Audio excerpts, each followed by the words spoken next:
Hi hello അസ്സാം വലൈക്കും. എല്ലാവർക്കും സുഖമാണെന്നിരിക്കുന്ന പുതിയൊരു വീഡിയോയിലേക്ക് എല്ലാവർക്കും സ്വാഗതം. ഇന്ന് ഞാൻ വന്നിട്ടുള്ളത് റമളാനായില്ലേ, അപ്പോൾ റമളാനിൻ്റെ മുന്നൊരുക്കമായിട്ടുള്ള നനച്ചുകുളി പരിപാടിക്കാണ് കേട്ടോ. അപ്പോൾ വീട്ടിലത്തെ കുറച്ച് വിശേഷങ്ങളൊക്കെയാണ്.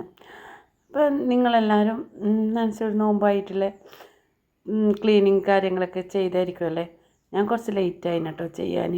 വീട്ടിൽ നിൽക്കാൻ സമയം ഉണ്ടായിട്ടില്ല. കാര്യം വെച്ചാൽ ഹോസ്പിറ്റലിൽ പോകാനും വേറെ ഇങ്ങനെ 1-2 സ്ഥലത്ത് പോകാനും വരാനൊക്കെ ഉണ്ടായതുകൊണ്ട് അതിൻ്റെ പണിയൊക്കെ ലേറ്റ് ആയിട്ടുണ്ടായിരുന്നു കേട്ടോ. മാറാലയൊക്കെ തട്ടി അതൊന്നും ഞങ്ങൾക്ക് വീഡിയോ എടുക്കാനൊന്നും പറ്റിയിട്ടില്ല കേട്ടോ. ഞാൻ അടിച്ചൊക്കെ വാരി, മുറ്റമൊക്കെ അടിച്ച് വാരി, അതിന് ശേഷം ഉള്ളൊക്കെ അടിച്ച് വരുന്നു കേട്ടോ. അതാണ് ഞാൻ ഫസ്റ്റ് മുറ്റത്തിൻ്റെ ഒരു വീഡിയോ കണ്ടത് കേട്ടോ. പിന്നെ ഫ്രിഡ്ജൊക്കെ ക്ലീൻ ചെയ്യാനുണ്ടായിരുന്നു, എല്ലായിടത്തും പുറത്ത് വെച്ചു. കുറച്ച് പാത്രങ്ങളൊക്കെ മുന്നേ കഴുകിയിട്ടുണ്ടായിരുന്നു കേട്ടോ. അപ്പോൾ അതൊന്നും എനിക്ക് വീഡിയോ എടുക്കാൻ പറ്റിയിട്ടില്ല. പാത്രങ്ങളൊക്കെ കഴുകിയിട്ട് തട്ടിൻ്റെ മുകളിൽ എടുത്ത് വെച്ചിട്ടുണ്ട്. ഇനി ഫ്രിഡ്ജും വൃത്തിയാക്കി പിന്നെ കുപ്പികളൊക്കെ കഴുകി കുറച്ച് സാധനങ്ങൾ ഇട്ട് വെച്ചിട്ടുണ്ട് കേട്ടോ. അങ്ങനെ ഫ്രിഡ്ജൊക്കെ ക്ലീൻ ചെയ്ത് അതിൻ്റെ പാത്രങ്ങളൊക്കെ കഴുകിയിട്ട് ഇവിടെ ഉണക്കാൻ വെച്ചിട്ടുണ്ട്. അത് കഴിഞ്ഞിട്ട് പിന്നെ ഫ്രിഡ്ജും ക്ലീൻ ചെയ്തു കേട്ടോ. ഇനി ഫ്രിഡ്ജിൻ്റെ സാധനമൊക്കെ ഇത് ഉണക്കി വെച്ചിട്ട് ഫ്രിഡ്ജിൻ്റെ ഉള്ളിൽ എടുത്ത് വെക്കണം.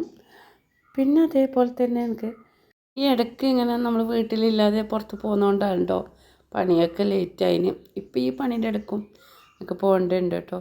പിന്നെ രാവിലെയാണ് കേട്ടോ ഫ്രിഡ്ജൊക്കെ കഴുകി. അപ്പോൾ നാസ്ത ഉണ്ടാക്കുക, അതിൻ്റെ ഇടയ്ക്ക് നാസ്ത ഉണ്ടാക്കാനും പോകണം. പുട്ടാണ് ഉണ്ടാക്കിയത്. അതിന് ഫ്രിഡ്ജ് ക്ലീൻ ചെയ്യുമ്പോൾ കുറച്ച് ചിക്കനൊക്കെ ഉണ്ടായിരുന്നു, പിന്നെ അതെല്ലാം ക്യാപ്സിക്കം ഉണ്ടായിരുന്നു. അപ്പോൾ ഇനി അത് രണ്ടാമതെടുത്ത് ഫ്രിഡ്ജിൽ വെക്കണ്ട. അപ്പോൾ രാവിലെ നാസ്തക്ക് ഞാൻ ചിക്കൻ കറിയാക്കാം, ചില്ലി ആക്കാമെന്ന് വിചാരിച്ചു. അപ്പോൾ ചില്ലി ആക്കാൻ ക്യാപ്സിക്കൊക്കെ ഉണ്ടല്ലോ, മല്ലിച്ചപ്പം ക്യാപ്സിക്കം അങ്ങനെ ഉള്ളിയൊക്കെ ഇട്ടിട്ട് ആക്കാമെന്ന് വിചാരിച്ചപ്പം പിന്നെ പുട്ടിന് കുറച്ച് ഗ്രേവി വേണമല്ലോ. അപ്പം കുറച്ച് ഗ്രേവിയും കൂടി ആക്കിയിട്ട് കുറച്ച് ഗ്രേവി ആക്കിയിട്ട് കറി പോലെ ആക്കി വെച്ചിട്ടുണ്ട് കേട്ടോ. അപ്പം അതിൻ്റെ ഇടയ്ക്ക് നാസ്തയൊക്കെ പരിപാടിയൊക്കെ കഴിഞ്ഞു. അതിന് ശേഷമാണ് ഇനി തക്കാളിയൊക്കെ എടുത്ത് വെക്കണം. പിന്നെ അതുപോലെ തന്നെ വെളുത്തുള്ളി ഇഞ്ചി പേസ്റ്റ് ആക്കി വെച്ചിട്ടില്ല, അതും ആക്കി വെക്കണം. അപ്പം അതൊക്കെ ഒന്ന് ക്ലീൻ ചെയ്ത് വെക്കാമെന്ന് വിചാരിച്ചു. പിന്നെ തക്കാളി പച്ചമുളകൊക്കെ ഫ്രിഡ്ജിൽ വെക്കേണ്ടതല്ല. അതുപോലെ തന്നെ മുളകും കൊത്തമ്പരിയൊക്കെ പൊടിച്ച് കൊണ്ട് വെച്ചിട്ടുണ്ട്, അത് കുപ്പിയിലിട്ട് വെച്ചിട്ടില്ല. അങ്ങനത്തെ കുറച്ച് പണികളൊക്കെ ഉണ്ട് കേട്ടോ. പക്ഷേ ഇതിൻ്റെ ഇടയ്ക്ക് ഈ പണി തീരുന്നതിന് മുന്നേ പോകാനും ഉണ്ട്. പോയിട്ട് വന്നിട്ട് ബാക്കി ചെയ്യേണ്ടി വരും, അങ്ങനെയൊക്കെ ആയിരുന്നു. പിന്നെ അതുപോലെ തന്നെ തക്കാളി ഞാൻ ഇതുപോലെ തുടച്ചിട്ടാണ് എടുത്ത് വെക്കുന്നത്. കഴുകിയൊന്നുമില്ല, ഇതുപോലെ തുടച്ചിട്ട് ഇനിയിപ്പോൾ നമുക്ക് എടുക്കുന്ന സമയത്ത് കഴുകിയിട്ട് എടുക്കാമല്ലോ. അങ്ങനെ തുടച്ചിട്ട് എടുത്ത് വെക്കുകയാണ്. പിന്നെ തക്കാളിയൊക്കെ ഫുള്ളായിട്ട് എടുത്ത് വെച്ചു. ഇനി അതവിടെ മാറ്റി വെച്ചു. അതുപോലെ തന്നെ പച്ചമുളകൊക്കെ എടുത്ത് വെച്ചു. കുറച്ച് ചതച്ച് വെക്കാനും ഉണ്ട് കേട്ടോ. അതിന് ശേഷം ഉള്ളിയാണ് കേട്ടോ. ഉള്ളിയെന്ന് വെച്ചാൽ ഞങ്ങൾ മേടിച്ചിട്ട് അങ്ങനെ കൊണ്ടുവച്ചത് ഇത്. ഇനി അതിൻ്റെ അകത്തുള്ളത് മുകളിലത്തെ തൊലിയൊക്കെ കളഞ്ഞിട്ട് ഒന്ന് ഉണക്കിയിട്ട് എടുത്ത് വെക്കണം കേട്ടോ. അങ്ങനെ നിങ്ങളങ്ങനെ തന്നെയാണ് എടുത്ത് വെക്കൽ? ഫുള്ളായിട്ട് തൊലി കളഞ്ഞ് വെക്കണില്ല, കുറച്ച് ഞാൻ തൊലി കളഞ്ഞ് വെക്കുന്നുണ്ട്. പിന്നെ കുറച്ച് ഈ മുകളിലത്തെ തൊലിയൊക്കെ കളഞ്ഞിട്ട് ഒന്ന് ഉണക്കി എടുത്ത് വെക്കുന്നുണ്ട് കേട്ടോ. ഉണക്കി വെക്കൽ കുറച്ച് നല്ലതാണ്, പെട്ടെന്ന് കേട് വരില്ല കേട്ടോ. പിന്നെ ഇതുപോലെയാണ് കേട്ടോ കുറച്ച് തോല് കളഞ്ഞ് വെച്ചത്.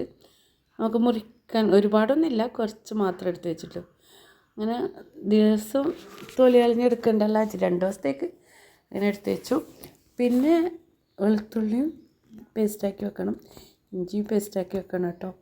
അപ്പോൾ ഇഞ്ചി ഞാൻ തൊലി കളഞ്ഞ് വെച്ചിട്ടുണ്ട്, വെളുത്തുള്ളിയും തൊലിയൊക്കെ കളഞ്ഞ് വെച്ച് ഇനി അത് പേസ്റ്റ് ചെയ്ത് വെക്കണം. കഴുകിയിട്ട് മാറ്റിയെടുത്തിട്ട് വേണം പേസ്റ്റ് ആക്കാൻ കേട്ടോ. പിന്നെ തേങ്ങയും കൂടി അവിടെ ഒരിച്ച് വെച്ചിട്ടുണ്ട്, പക്ഷെ അതും എനിക്ക് ചിരണ്ടിയൊന്നും വെക്കാൻ സമയം കിട്ടിയില്ല.